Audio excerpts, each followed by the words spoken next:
കീർത്തനം 172.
നമ്മുടെ പിതാവായ ദൈവത്തിനും കർത്താവായ യേശുക്രിസ്തുവിനും സമാധാനം ഉണ്ടാകട്ടെ.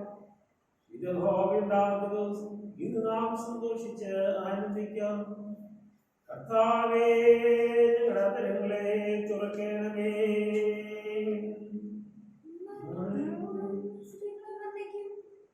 പിതാവിനും പുത്രനും പരിശുദ്ധാത്മാവിനും മാത്രം ഉണ്ടാകട്ടെ.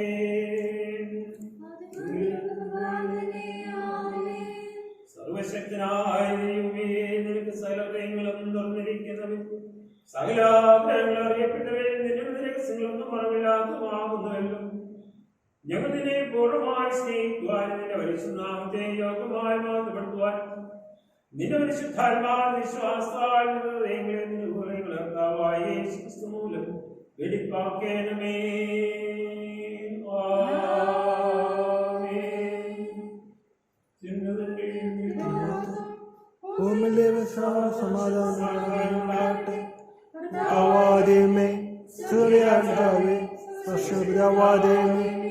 ഞങ്ങളെ സ്തുതിക്കുന്നു, ഞങ്ങളെ വാഴ്ത്തുന്നു, ഞങ്ങളെ മഹത്വം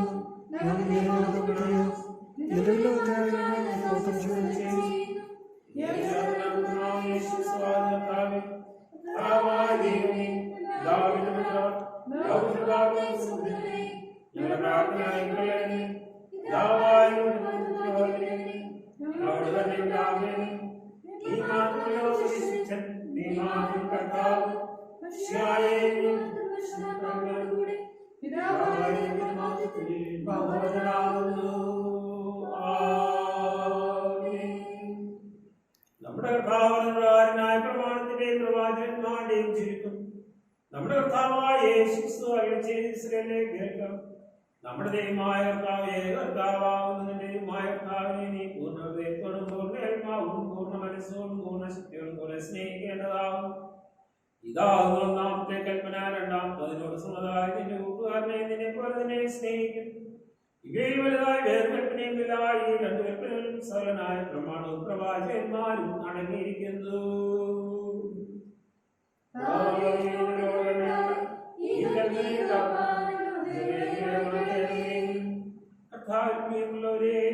ദൈവത്തിന്റെ ഏറ്റവും പരിശുദ്ധ വേണം കേൾപ്പാൻ കർത്താവ് ശരീരങ്ങൾ കൈക്കൊള്ളുവാൻ നാം ഒരുമിച്ച് വന്നിരിക്കുന്നതിനാൽ നമ്മെ തന്നെ വിശ്വാസത്തോടെ അവങ്കിലേക്ക് സമീപിക്കുന്നതിന് ദൈവം അന്വേഷിക്കുന്നു.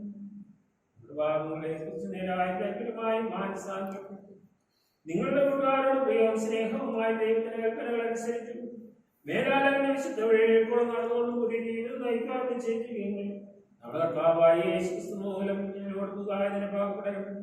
സർവശക്തനായ ദൈവത്തോട് താഴ്മയായ നിങ്ങളുടെ പാപങ്ങളെ ഏറ്റുപറയുകയും എന്നുള്ള പ്രാർത്ഥന നമുക്ക് എല്ലാവർക്കും ചേർന്നേക്കില്ല. സ്വർഗസ്ഥ പിതാവേ, ഞങ്ങൾ നിന്നോട് കാരുണ്യമായി പാപിച്ചിരിക്കുന്നു. ഞങ്ങൾ നിരാശരായി നടന്നിരിക്കുന്നു. ഞങ്ങൾക്ക് പാപനാമം ഉച്ചരിക്കുന്നെങ്കിലും ഞങ്ങൾ അനീതിയുണ്ടാകുന്നില്ല. ഞങ്ങളോട് തന്നെ ഉണ്ടാകേണം. യേശുക്രിസ്തുവിനെ ഞങ്ങൾ സകലഭാഗങ്ങളിലൂടെ ക്ഷമിക്കണമേ. നിന്റെ പരിശുദ്ധാത്മാവിനാൽ ഞങ്ങളെ പിടിപ്പാക്കണമേ. ഞങ്ങളുടെ മനസ്സാക്ഷികളെ ഉണർത്തണമേ. മറ്റുള്ളവരെ കുറിച്ച് പ്രാപ്തിയും നൽകണമേ. നിന്റെ നാമത്തിന് മഹത്വത്തിനായി ജീവന്റെ മേലാതിനെ സേവിക്കാൻ ഞങ്ങളുടെ കർത്താവായ യേശുക്രിസ്തു മൂലം ഞങ്ങൾ അപേക്ഷിക്കുന്നു. ആമേൻ. സത്യമായ ക്രിസ്തുവിൽ നമ്മിലേക്ക് തിരിയുന്നു. എല്ലാവരോടുമുള്ള ദൈവത്തിലേക്ക് വാമഴിക്കുന്നു. അധ്വാനിക്കുന്നതിനും ഭാര്യവരായുള്ളവരെ എല്ലാവരും എടുക്കൽ വരും. ഞാൻ നിങ്ങളെ ആവശ്യിക്കുന്നു. തന്റെ ഏകാതനായ പുത്രൻ വിശ്വസിക്കുന്നേവൻ നശിച്ചു നിത്യം പ്രാപിക്കുന്നു. ദൈവം അവനെ നൽകുവാൻ സ്നേഹിച്ചു. ക്രിസ്തുവേ ശുഭാവിനെ രക്ഷിപ്പാൻ ലോകത്തിൽ വന്നു എന്നുള്ളത് വിശ്വാസികൾ എല്ലാവരും അംഗീകരിക്കാൻ യോഗ്യമായവരും തന്നെ. ഒരുത്തൻ പാപം ചെയ്തെങ്കിലോ നീതിമാനായ യേശുക്രിസ്തു നമുക്ക് എല്ലാവരുടെ അടുക്കലുണ്ട്. നമ്മുടെ പാപങ്ങൾക്ക് പ്രായശ്ചിത്തമാകും. പൂർണ്ണമായ മാനസാന്തരത്തോടും സത്യവിശ്വാസത്തോടും നഗരേക്ക് തങ്ങളുടെ സന്തോഷിക്കുകയും ചെയ്യുന്ന എല്ലാവർക്കും പാപമായിട്ട് നൽകുന്നു. എന്റെ മഹാഭാഗം ജനിക്കുന്ന സ്വർഗ്ഗസ്ഥ പിതാവായ സർവശക്തിയുള്ള ദൈവം നമ്മുടെ കർത്താവായ യേശുക്രിസ്തു മൂലം നിങ്ങളോട് കരുണയുണ്ടായിരുന്ന സകലഭാഗം ക്ഷമിച്ച നിങ്ങളെ കുടിവെച്ച് സകലതന്നിൽ ഉറപ്പിച്ച് വരപ്പെടും. നിങ്ങളെ നിത്യജീവനിലേക്ക് പ്രവേശിപ്പിക്കട്ടെ.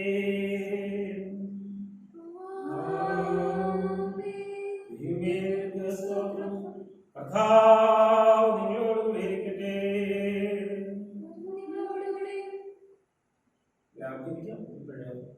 സങ്കീർത്തനം ഇന്ന് കാലത്തേക്ക് നിശ്ചയിച്ചിരിക്കുന്ന സങ്കീർത്തനം 130. 130 സങ്കീർത്തനം വാക്കുപ്രതി വാക്കുമായിട്ട് വായിക്കുക. യഹോവേ, ആഴത്തിൽ നിന്ന് ഞാൻ നിന്നോട് നിലവിളിക്കുന്നു.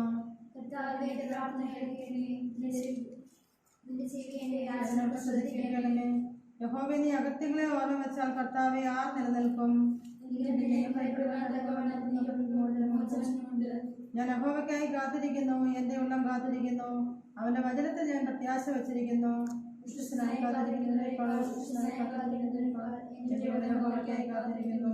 ഇസ്രായേലെ, യഹോവയെ പ്രത്യാശ വെച്ചുകൊള്ളുക. യഹോവയ്ക്ക് കൃപയും അവന്റെ പക്കൽ ധാരാളം വീണ്ടെടുപ്പുമുണ്ട്. പിതാവിനും പുത്രനും പരിശുദ്ധാത്മാവിനും മാത്രം ഉണ്ടാകട്ടെ.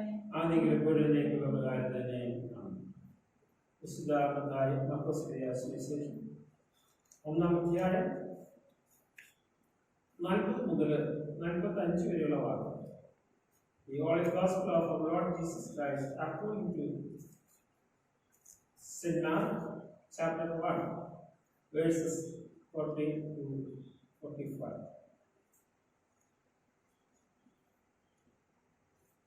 ഒരു കുഷ്ഠരോഗി അവന്റെ അടുക്കൽ വന്നു മുട്ടുകുത്തി, നിനക്ക് മനസ്സുണ്ടെങ്കിൽ എന്നെ ശുദ്ധനാക്കുവാൻ കഴിയും എന്ന് അപേക്ഷിച്ചു. യേശു മനസ്സരിച്ച് കൈ നീട്ടി അവനെ തൊട്ടു. മനസ്സുണ്ട്, ശുദ്ധനാകട്ടെ എന്ന് പറഞ്ഞു. ഉടനെ കുഷ്ഠം മാറി അവനെ ശുദ്ധി വന്നു. യേശു അവനെ കർശനമായി ശാസിച്ചു. നോക്കൂ, ആരോടും പറയരുത്. എന്നാൽ ചെന്ന് പുരോഹിതനെ നിന്നെ തന്നെ കാണിച്ച് നിന്റെ ശുദ്ധീകരണത്തിന് വേണ്ടി മോശ കൽപ്പിച്ചത് അവർക്ക് സാക്ഷ്യത്തിനായി അർപ്പിക്കുക എന്ന് പറഞ്ഞ് അവനെ വിട്ടയച്ചു. അവനെ പുറപ്പെട്ടു വളരെ പോഷിക്കുവാനും വസ്തുത പ്രസംഗിക്കുവാനും തുടങ്ങി. അതിനാൽ യേശുവിന് പരസ്യമായി പട്ടണത്തിൽ കടക്കുവാൻ കഴിയാത്തതുകൊണ്ട് അവൻ പുറത്ത് വിജന സ്ഥലങ്ങളിൽ പാർന്നു. എല്ലായിടത്തു നിന്നും ആളുകൾ അവന്റെ അടുത്ത് വന്നു. നിങ്ങൾ വായിച്ചു കേട്ടത് കർത്താവിന്റെ സുവിശേഷം.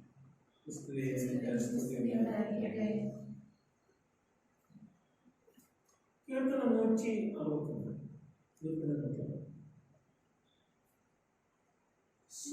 ശുദ്ധാത്മാവേ, എന്റെ പാപബോധം നീ വരുത്തി വീണ്ടും ജനിപ്പിച്ചു എൻ ജയ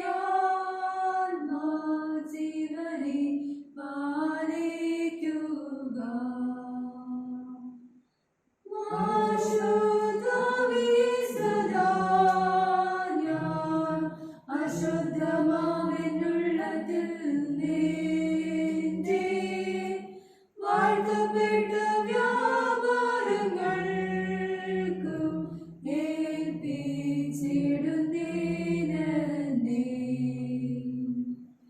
വേദത്തിൻ വചനമേറ്റു മാധുര്യകരമായി തീർത്തു ദേവേഷ്ടമതിൽ നിന്നെന്നും എന്നെ അഭ്യസിപ്പിക്കാം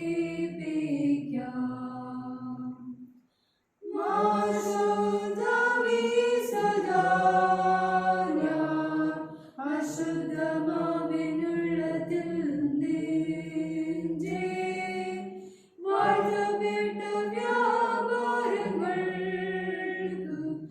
ഏൽപ്പിച്ചിടുന്നേനെ.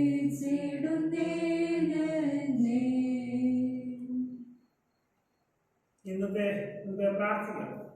യേശുവേ കർത്താവേ, അവിടുന്ന് ഞങ്ങൾക്ക് നൽകിയ വചനത്തിനായിട്ട് സ്തോത്രം.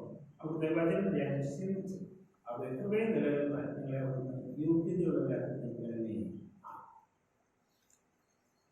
ഇന്ന് പെന്തക്കോസ്തിന് പിൻപ് 15-ാം ഞായർ. ഇന്നത്തെ വേദഭാഗത്ത് സെഖര്യാപ്രവാചകന്റെ പുസ്തകം 13-ാം അധ്യായം 1 മുതൽ 9 വരെയും സങ്കീർത്തനം 130 ലേഖനപാഠമായിട്ട് 1 യോഹന്നാന്റെ സുവിശേഷം 15-10 വരെയുള്ള വാക്യം, മർക്കോസിന്റെ സുവിശേഷത്തില് 1-ാം അധ്യായം 40 മുതൽ 45 വരെയുള്ള വാക്യങ്ങൾ. ഈ വേദഭാഗങ്ങളാണ് നമുക്ക്. ഈ വേദഭാഗങ്ങൾ നിങ്ങൾ വായിക്കുകയും ഭവനത്തിൽ ഇരുന്ന് ഈ വേദഭാഗങ്ങൾ വായിക്കുകയും ഇതിൽ നിന്നുള്ള ശരിയായിട്ടുള്ള സത്യങ്ങൾ ഗ്രഹിക്കാൻ നമുക്ക് ഓരോരുത്തർക്കും സാധ്യമാകട്ടെ എന്ന് ഞാൻ ആദ്യമായിട്ട് നിങ്ങളോട് പറയുകയാണ്.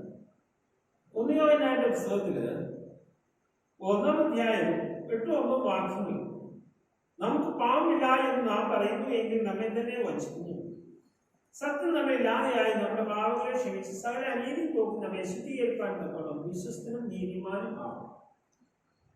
നമ്മുടെ ശുദ്ധീകരണമാണ് നമ്മെക്കുറിച്ചുള്ള ദൈവ ഇഷ്ടം. 1 തെസ്സലോനിക്കരുടെ പുസ്തകത്തിലെ 4-ാം അധ്യായം 1-ാം വാക്യത്തില് വേദോസ്തം പറയുന്നു, ശുദ്ധീകരണം കൂടാതെ ദൈവത്തെ കാണാൻ കഴിയുകയില്ല. എബ്രായർക്ക് ലേഖനം 12-ാം അധ്യായത്തിലെ 14-ാം വാക്യത്തിലും ഹൃദയശുദ്ധി ഉള്ളവന് മാത്രമേ ദൈവദർശനം ഉണ്ടാകുകയുള്ളൂ എന്ന്. അതായത് സുവിശേഷത്തിൽ 5:8 പാപമോചനവും ശുദ്ധീകരണവും എന്ന ഉള്ള ആ ചിന്ത പറയും. പാപത്തിൻ്റെയും മാലിന്യത്തിൻ്റെയും പരിഹാരത്തിനായിട്ട് ഒരു ഉറവ തുറന്നിരിക്കും. സെഖര്യാപ്രവാചകന്റെ പുസ്തകത്തില് 13:1 ഈ ചിന്തയാണ് നോക്കുന്നത്. അനേക വാക്യങ്ങളിൽ ദൈവ ഇസ്രായേലിന്റെ അവന്റെ അകത്തിൽ നിന്നൊക്കെ വീണ്ടെടുക്കും. കുഷ്ഠരോഗി യേശുവിന്റെ അടുക്കൽ വന്ന് മുട്ടുകുത്തി തന്റെ സൗഖ്യത്തിന് വേണ്ടി അഥവാ ശുദ്ധീകരണത്തിന് വേണ്ടി അപേക്ഷിച്ചതുപോലെ ഒരു അപേക്ഷയാണ് നമ്മളിൽ നിന്ന് ആവശ്യമായി. കുഷ്ഠരോഗിയെ പോലെ രോഗം പോലെ അതിദൈന്യമായിട്ടുള്ള മറ്റൊരു രോഗം പുതിയ നിയമകാലത്തില്ലായിരുന്നു എന്ന് പറയുന്നു. അതുകൊണ്ടാണ് രോഗികളെ സൗഖ്യമാക്കുക, കുഷ്ഠരോഗി ശുദ്ധരാകുക, അതായത് സുവിശേഷത്തിൽ 10:8 പറയുന്നു. അപ്പോൾ അതിനാണ് സൗഖ്യം നൽകുന്നതിനാണ് ക്രിസ്തു ലോകത്തിലേക്ക് വരുന്നത്. സുവിശേഷം 1-ാം അധ്യായത്തിലെ 40 മുതൽ 45 വരെയുള്ള വാക്യങ്ങളിൽ കർത്താവ് കുഷ്ഠരോഗിയെ സൗഖ്യമാക്കുന്നു. ഇവിടെ 3 കാര്യങ്ങളാണ് അവിടെ കാണുന്നത്. ഒന്ന്, ഒരു കുഷ്ഠരോഗി പരസ്യമായി ഇങ്ങനെ ഒരാളുടെ മുമ്പിൽ വരാൻ പാടില്ല. അത് ഇങ്ങനെയാണ് ലേവ്യ പുസ്തകത്തിൽ ന്യായപ്രമാണം നമ്മളോട് പറയുന്നത് 13:14. എന്നാൽ യേശു മനസ്സലിവോടെ അവന്റെ ആവശ്യത്തെ അംഗീകരിക്കും. രണ്ടാമതായിട്ട് ദൈവത്തിന്റെ ശക്തിയേക്കാൾ വലുതല്ല കുഷ്ഠരോഗം. കുഷ്ഠരോഗിനും പകർച്ചയുടെ ശക്തി ദൈവത്തിലേക്ക് വരികയില്ല. കൃത്യത, ദൈവത്തിന്റെ സൗഖ്യമാകുന്ന ശക്തി കുഷ്ഠരോഗിയിലേക്ക് പകരും. 3, പാർശ്വവൽക്കരിക്കപ്പെട്ട കുഷ്ഠരോഗി സൗഖ്യമായപ്പോൾ നീ പോയി അന്നത്തെ ആചാര മര്യാദകള് അനുസരിച്ച് സമൂഹത്തിന്റെ മുഖ്യധാരയിൽ എത്താൻ ദൈവം അവനോട് പറയും. യേശുവിന്റെ മനസ്സിന് ശക്തി, ജ്ഞാനം ഒരുപോലെ ഇവിടെ പ്രകടമാകുന്നു. ക്രിസ്തുവിനെ ശുദ്ധീകരിക്കുന്ന സ്വഭാവം നമ്മളിലൂടെ പ്രകടമാക്കപ്പെടണം. എയ്ഡ്സ് തുടങ്ങിയ രോഗങ്ങൾ സമൂഹത്തിൽ നിന്ന് ഒറ്റപ്പെട്ട് കഴിയുന്നവർക്ക് മനസ്സിന് സ്പർശനം കൊടുക്കാൻ നാം തയ്യാറാണ്. ഈ കഴിഞ്ഞ കാലങ്ങളിലൊക്കെയും ഉള്ള രോഗങ്ങളാണ് ഈ എയ്ഡ്സ്, കുഷ്ഠരോഗം. ഇന്ന് നാം വർത്തമാനകാലത്ത് അനുഭവിക്കുന്ന രോഗമാണ് COVID-19. അപ്പോൾ ഈ COVID-19 രോഗം വരുമ്പോൾ നമുക്കറിയാം, ഒറ്റപ്പെട്ട് കഴിയുന്ന അവസ്ഥയിലേക്ക്, മറ്റുള്ളവരാൽ വെറുക്കപ്പെട്ട അവസ്ഥയിലേക്ക് എത്തിച്ചേരുന്ന ഒരു മാനസിക സ്ഥിതി അവിടെ ഉണ്ടാവും. അങ്ങനെയുള്ള സ്ഥിതിയിൽ രോഗികളായിട്ടുള്ളവരോട് മനസ്സലിവോട്, കരുണയോട് പ്രവർത്തിപ്പാൻ ആണ് ദൈവം നമ്മെ പ്രാർത്ഥിച്ചത്. ഇവിടെ ഇന്നത്തെ വേദഭാഗത്തിന് സുവിശേഷ വേദഭാഗത്ത് മർക്കോസിന്റെ സുവിശേഷത്തിന് 1-ാം അധ്യായം 40 വരെയുള്ള വാക്യങ്ങൾ വായിക്കും. യേശു കുഷ്ഠരോഗിയോട് തനിക്ക് ലഭിച്ച സൗഖ്യം മറ്റാരോടും പറയരുത്, നീ പുരോഹിതനെ കാണിച്ച് നിന്റെ ശുദ്ധീകരണത്തിനുള്ളത് യേശു കൽപ്പിച്ച് അവർക്ക് സാക്ഷ്യത്തിനയച്ച് അർപ്പിക്കുവാൻ പറയും. തന്നിലേക്ക് ജനങ്ങളെ അടുപ്പിക്കാനല്ല യേശു അത്ഭുതങ്ങൾ കാണിക്കും. അവിടെ യോഹന്നാന്റെ സുവിശേഷത്തിലൊക്കെ 6:28 പറയുന്നു, അപ്പോൾ മീനും നൽകിയിട്ട് ഭക്ഷണത്തിന് വേണ്ടി മാത്രം വന്നവരെ കർത്താവ് ശാസിച്ചു. ദൈവരാജ്യത്തിന്റെ സുവിശേഷം പ്രസംഗിക്കുക എന്നതാണ് കർത്താവിന്റെ പ്രധാന ദൗത്യം. രോഗികളെ സൗഖ്യമാക്കുന്നത് മറ്റും വളരെ പ്രധാനമല്ല എന്നുള്ളത് മർക്കോസ് ഇവിടെ തെളിവായി പറയുന്നു. പിന്നെ അടുത്തതായിട്ട് പറയുന്നു, ഇവിടെ ഒത്തിരി വിശദീകരിച്ചുള്ള ഒരു പ്രസംഗം പറയാനല്ല ഞാൻ ആഗ്രഹിക്കുന്നു. ഓൺലൈൻ ആരാധന ആയതുകൊണ്ട് വളരെ ചുരുക്കത്തില് ചില കാര്യങ്ങൾ പറഞ്ഞ് പോകാൻ ഞാൻ ചിന്തിക്കുകയാണ്. 1 തെസ്സലോനിക്കർ 4:4 പറയുന്നു, ദൈവത്തിന്റെ ഇഷ്ടമോ നിങ്ങളുടെ ശുദ്ധീകരണം തന്നെ. കാരണം ശുദ്ധീകരണം കൂടാതെ ദൈവത്തെ പ്രസാദിക്കാൻ കഴിയില്ല. എബ്രായർ ലേഖനത്തിലെ 12:14 പറയുന്നു, പ്രലോഭനങ്ങളുടെയും അഴിമതിയുടെയും ഒരു സമൂഹത്തിൽ ജീവിക്കുന്ന ഇന്നത്തെ മനുഷ്യന് എങ്ങനെ ഒരു വിശുദ്ധ ജീവിതം നയിക്കാൻ കഴിയുമെന്നാണ് എന്നുള്ള ഒരു വെല്ലുവിളി. ഇവിടെയാണ് എല്ലാ ചോദ്യങ്ങൾക്കും മറുപടി ദൈവത്തെ ആശ്രയിക്കുമെന്നാണ് ഇവിടെ ഞാൻ ഉദ്ദേശിക്കുന്നത് പെട്ടെന്ന് പറഞ്ഞു പോവുകയാണ്. 1, യേശുവിന്റെ രക്തം. യേശുവിന്റെ രക്തത്തിലാണ് മനുഷ്യർക്കും ശുദ്ധീകരിക്കപ്പെടുന്നതെന്ന് വേദപുസ്തകം ശക്തമായിട്ട് പ്രഖ്യാപിക്കുന്നു. യേശുവിന്റെ രക്തം സകല പാപവും പോക്കി നമ്മെ ശുദ്ധീകരിക്കുന്നു എന്നാണ് വേദപുസ്തകം പറയുന്നത്. ഏകയാഗത്താൽ വിശുദ്ധീകരിക്കപ്പെടുന്നവർക്ക് വേണ്ടി യേശു സദാകാലത്ത് സൽഗുണപൂർത്തി വരുത്തിയിരിക്കുന്നു. എബ്രായർ 10:14. അതുപോലെ ക്രിസ്തുവിന്റെ രക്തം നമ്മുടെ മനസ്സാക്ഷിയെ അധികമായിട്ട് ശുദ്ധീകരിക്കും. എബ്രായർ ലേഖനം 9:14 ദൈവത്തിന്റെ ഇഷ്ടത്തിൽ നാം യേശുക്രിസ്തു ഒരിക്കലായി കഴിച്ച ശരീരയാഗത്താൽ വിശുദ്ധീകരിക്കപ്പെടുന്നു എന്നും യേശു സ്വന്തം രക്തത്താൽ ജനത്തെ വിശുദ്ധീകരിക്കേണ്ടത് നഗരവാതിൽ പുറത്ത് വെച്ച കഷ്ടം അനുഭവിച്ചു എന്നും ഇവിടെ ഒരു വ്യക്തി യേശുക്രിസ്തുവിന്റെ രക്തത്താൽ ലഭിച്ച പാപമോചനത്താൽ വിശ്വാസത്തോട് ദൈവത്തോട് പ്രാർത്ഥിക്കുമ്പോൾ ദൈവം അത് നൽകുന്ന പാപക്ഷമാണ്, സനാതനമാണ്. അത് ദൈവത്തിന്റെ ആ അനന്തമായ കൃപയാണ്. അത് ലഭ്യമാകുന്ന യേശുവിനെ കുറിച്ച് മരണത്തിന് മുമ്പ് ഗെത്സമനി തോട്ടത്തില് പ്രാർത്ഥിക്കുമ്പോൾ തന്റെ രക്തം വീർപ്പുതുള്ളി പോലെ വാർന്നൊഴുകി.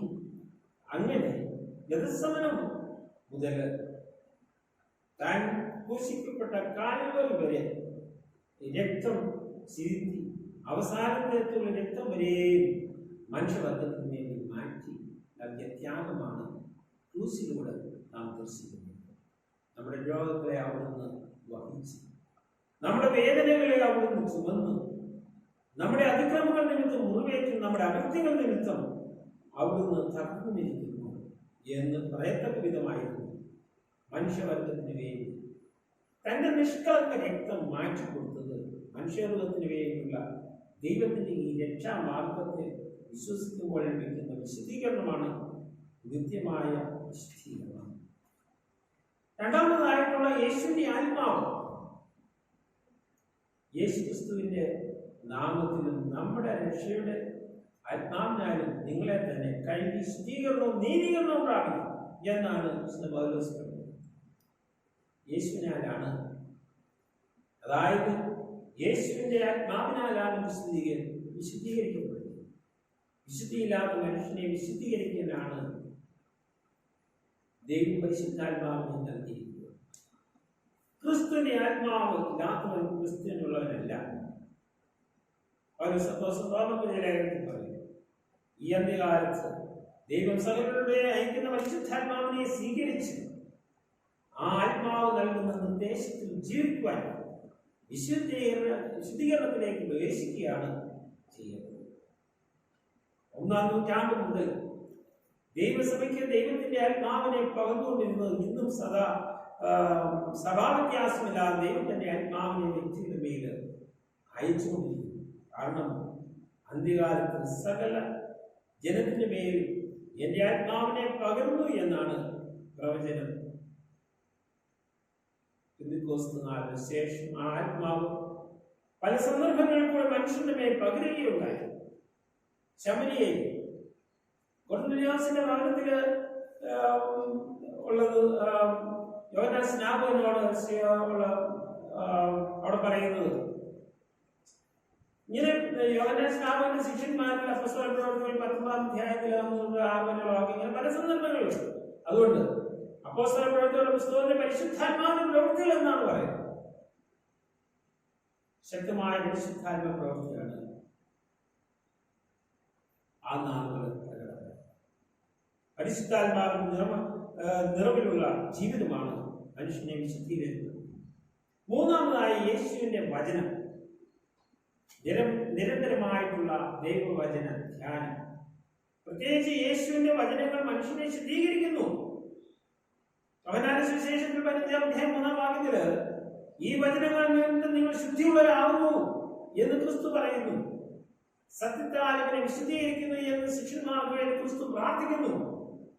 യോഹന്നാന്റെ സുവിശേഷത്തിൽ 10:17 ഉടൻ തന്നെ ആ സത്യം, ഇത് സത്യം ഏതാണെന്ന് അവിടെ ക്രിസ്തു തന്നെ ഇവിടെ വിശുദ്ധ പൗലോസ് പറയുന്നു 5:28 അങ്ങയുടെ വചനമാണ് സത്യം. വചനം ജലത്താലുള്ള കുളി പോലെയാണ്. അതുകൊണ്ട് ഈ വചനം ഹൃദയത്തിൽ സംഗ്രഹിക്കുമ്പോൾ പാപം ചെയ്തിരിക്കുന്നവർ പാപം ചെയ്യാതിരിക്കുവാൻ കഴിയുമെന്ന് സങ്കീർത്തനക്കാരൻ പറഞ്ഞു. സങ്കീർത്തനക്കാരൻ 119 പാലിക്കും.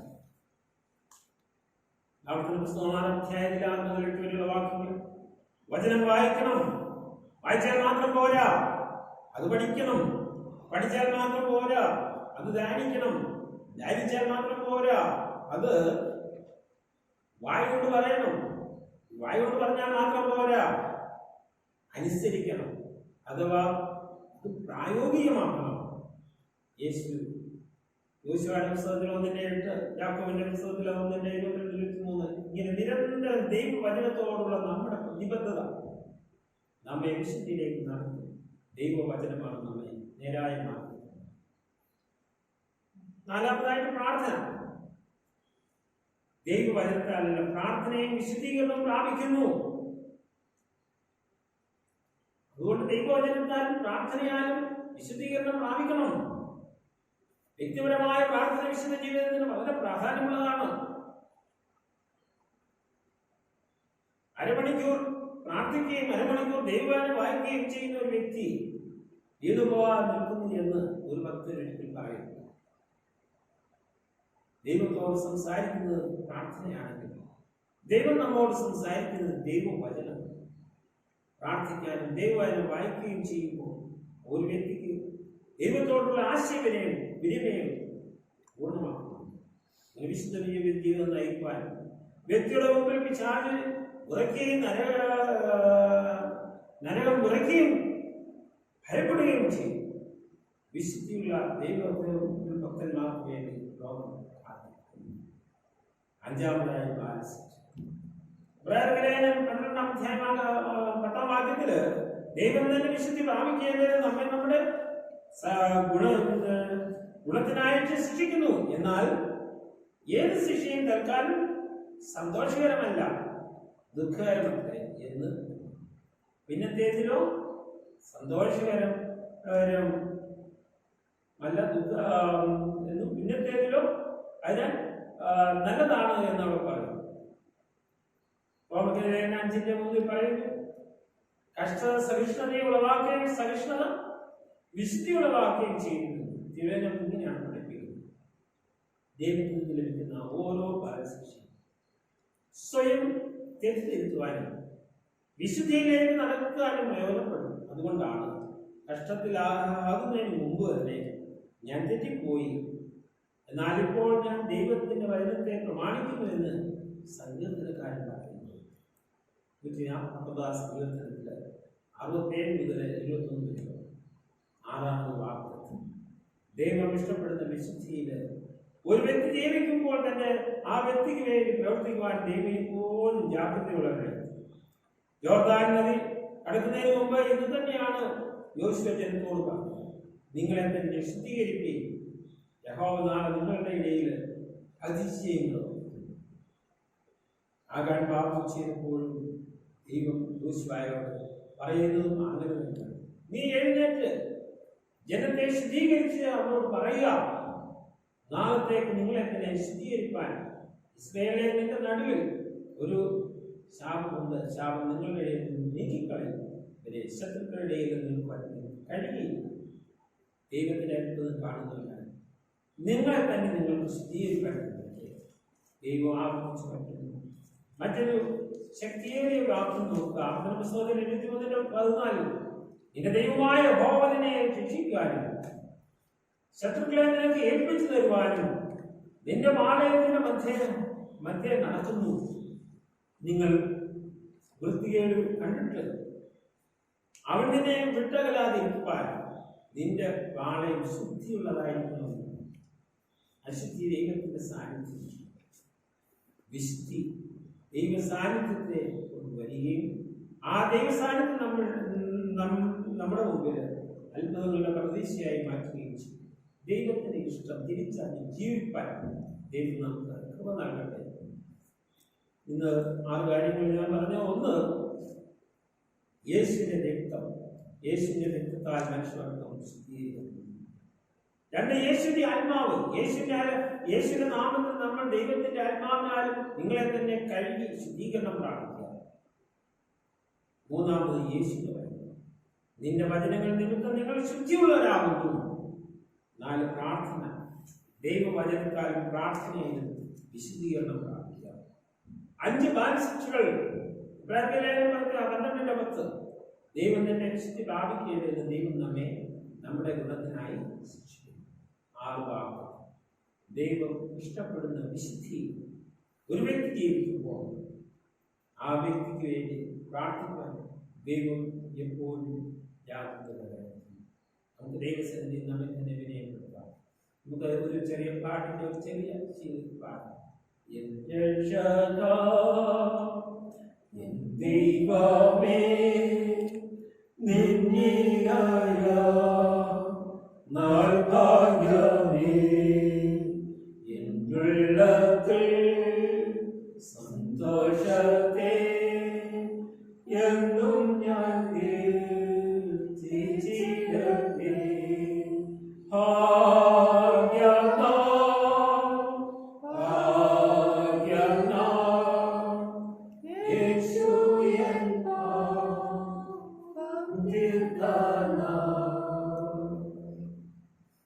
ഇപ്പോൾ വിശ്വാസ പ്രമാണം നമുക്ക് എല്ലാവർക്കും ചേർന്നേക്കുക.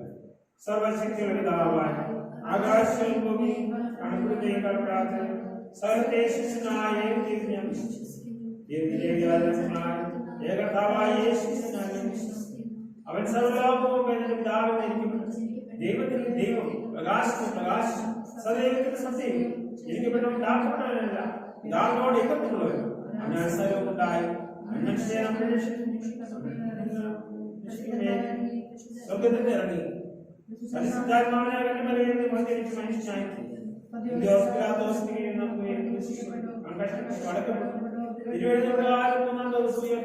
സ്വർഗത്തിലേക്ക് പിതാവിനെ വ്യക്തമാക്കിയിരിക്കുന്നു. ജീവനെയും മനുഷ്യരെയും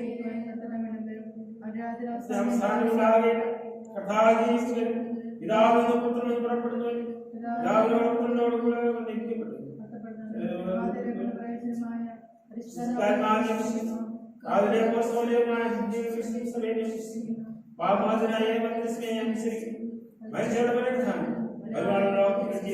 ഞാൻ കാത്തിരിക്കുന്നു. ആമേൻ. അറിയിപ്പുകള് ഈ ആഴ്ചയിൽ ഓൺലൈൻ ആരാധനയാണ് ക്രമീകരിച്ചിരിക്കുന്നത്. വിശുദ്ധ സംസർഗ ശുശ്രൂഷയായിട്ട് ക്രമീകരിച്ചിരിക്കുന്നു. അതിന്റെ ഭവനം ആയിട്ടുള്ള വിശുദ്ധ സംസർഗ ശുശ്രൂഷയാണ് ഇന്ന് ക്രമീകരിച്ചിരിക്കുന്നത്.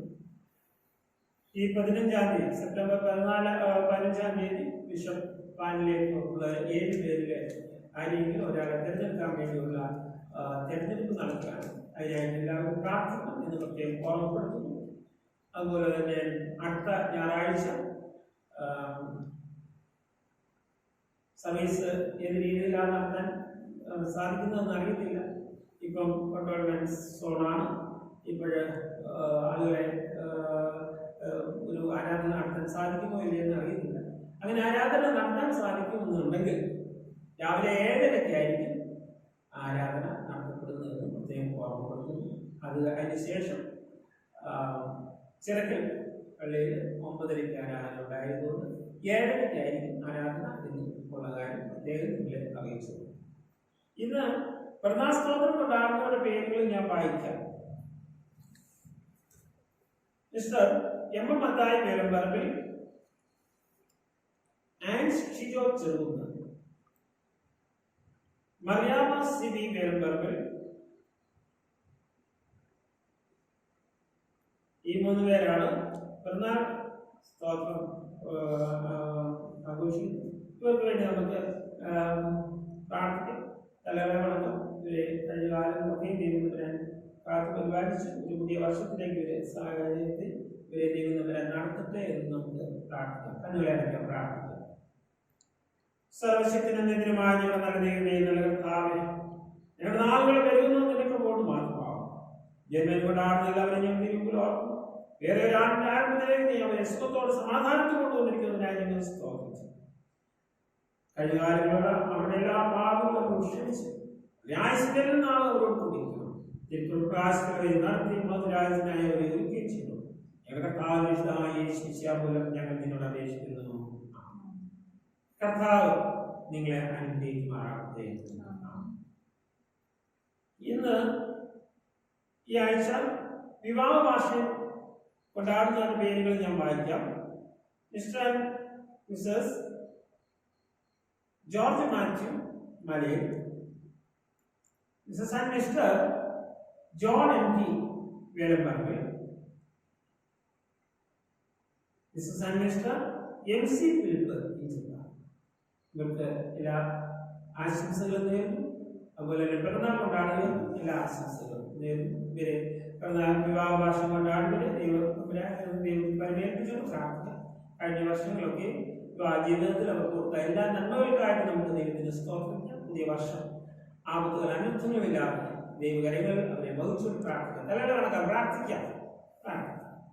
ഞങ്ങളുടെ കാവലും സംരക്ഷണമായ ദൈവമേ, കുടുംബജീവിതം നയിക്കുന്ന നിന്റെ മക്കളെ ഞങ്ങൾ തിരുമ്പിൽ ഓർക്കുന്നു. കുടുംബജീവിതത്തിൽ നിന്റെ സാന്നിധ്യമുണ്ട്. അതുപോലെ സ്നേഹവും ദൈവക്ഷമയും ഞങ്ങളുടെ ഭവനങ്ങളിൽ ജീവിക്കുവാൻ നിന്റെ പ്രവൃത്തികൾ നിന്റെ പരിശുദ്ധാത്മ സ്നേഹത്താൽ ഞങ്ങളുടെ ഭവനങ്ങൾ അവിടെ ഭരിക്കപ്പെടേണ്ടത്. മറ്റുള്ളവരുടെ മുമ്പിൽ നിന്നെ സാക്ഷിക്കും മാതൃക കാട്ടിക്കൊടുക്കുക. അവിടെ എല്ലാ പ്രവർത്തനങ്ങളും ഞാൻ ഭരിക്കപ്പെടുവാനും സഹായിക്കും. ഞങ്ങളുടെ കർത്താവിനായ യേശു മിശിഹാ മൂലം ഞങ്ങൾ നിന്നോട് അപേക്ഷിക്കുന്നു. ആമേൻ. മധ്യസ്ഥ പ്രാർത്ഥനയ്ക്കായിട്ട് നമുക്ക് ഒരുങ്ങാം. നിങ്ങളുടെ ദൈവവചനത്തിനായി നമുക്ക് സ്തോത്രം ചെയ്യാം. ഈ ആഴ്ച ശുദ്ധീകരിക്കുന്ന ക്രിസ്തുവിനെ കുറിച്ചുള്ള ദൈവവചനമാണ് നമുക്ക് ദൈവത്തിന്റെ വചനത്തിൽ കൂടെ ലഭിച്ചത്. അത് ശുദ്ധീകരിക്കപ്പെട്ടവരായിട്ട് പുതിയ ഒരു അനുഭവമുള്ളവരായിട്ട് ജീവിക്കാൻ ദൈവം നിങ്ങളെ സഹായിക്കണമേ എന്ന് നമുക്കാണ്. പ്രത്യേകിച്ച് 15-ാം തീയതി ബിഷപ്പ് ഇലക്ഷന് നടത്താൻ തീരുമാനിച്ചു. യാതൊരു പ്രതികൂലവും പ്രതിസന്ധിയോ ഒന്നും ഉണ്ടാകാതെ, ആർക്കും രോഗവ്യാപനം ഒന്നും ഉണ്ടാകാതെ ദൈവമേ അവിടെ നിങ്ങളെ ഓരോരുത്തരെയും ഉള്ള കൈ വഹിക്കണമേ എന്ന് നമുക്കാണ്. ഈ സഭയിലുള്ള എല്ലാ ഭരണങ്ങളെയും ഓർക്കുക. പ്രത്യേകിച്ച് കഴിഞ്ഞ ദിവസം ഈ സഭയ്ക്ക് വേണ്ടി പ്രവർത്തിച്ച ഐസക് സാർ ലോകം കൊണ്ട് കടന്നുപോയി. അദ്ദേഹത്തിന് നല്ല സ്നേഹത്തിനായിട്ട് കരുതലിനായിട്ട് സഭയോടുള്ള ആ വലിയ കരുതലിനായിട്ടൊക്കെ ഞങ്ങൾ നിങ്ങൾക്ക് സ്തോത്രം ചെയ്തിട്ടാണ്. ദുഃഖത്തിലെ ഭാരത്തിലിരിക്കുന്ന ഭവനത്തെ ദൈവം ഓർക്കുക. അവർ കുടുംബ ജീവിതങ്ങൾക്ക് അനുഗ്രഹിക്കപ്പെട്ടത് ദൈവത്തിന് സ്തോത്രം അർപ്പിക്കുന്ന നല്ല ഭവനങ്ങളായി തീരുവാൻ ദൈവം സഹായിക്കണമേ എന്ന് പ്രാർത്ഥിക്കുന്നു. പ്രത്യേകിച്ച് നമ്മുടെ എല്ലാ ഭവനങ്ങളും വാർദ്ധക്യത്തിലായിരിക്കുന്നവർ, രോഗാവസ്ഥയിലായിരിക്കുന്നവർ, പല വിധത്തില് പ്രയാസങ്ങൾ അനുഭവിക്കുന്നവരുണ്ട്, സാമ്പത്തിക പ്രയാസം അനുഭവിക്കുന്നവരുണ്ട്. എല്ലാ കാര്യങ്ങളും ദൈവങ്ങളൊക്കെ പ്രാർത്ഥിക്കുന്നു. കർത്താവേ, നിങ്ങളുടെ പ്രാർത്ഥന കേൾക്കണമേ. പ്രാർത്ഥിക്കാം. സർവശക്തനായ കർത്താവേ, നിന്റെ ആത്മാവ് ശരീരമാകുന്ന സഭയെ മുഴുവൻ ഭരിച്ച് ശുദ്ധീകരിക്കുന്നവരും നിന്റെ വിശുദ്ധ സഭയിലെ എല്ലാ വിധത്തിലുള്ള ജനങ്ങൾക്ക് ഞങ്ങൾ കഴിക്കുന്ന അപേക്ഷകളും പ്രാർത്ഥന കൈക്കൊള്ളണമേ. അതിനുള്ള ഓരോരുത്തരും അവനവന്റെ വിളിയായ ശുശ്രൂഷയെ സത്യത്തോടും ഭക്തിയോടും സേവിക്കുന്നു. ഞങ്ങളുടെ കർത്താവായ യേശു മൂലം ചെയ്യണമേ. നമ്മുടെ കർത്താവായ യേശുവിന്റെ ദൈവത്തിന്റെ സ്നേഹം പരിശുദ്ധാത്മാവിന്റെ കൂട്ടായ വിശ്വാസം നാം എല്ലാവരോടും കൂടെ ഇരിക്കുമാറാകട്ടെ.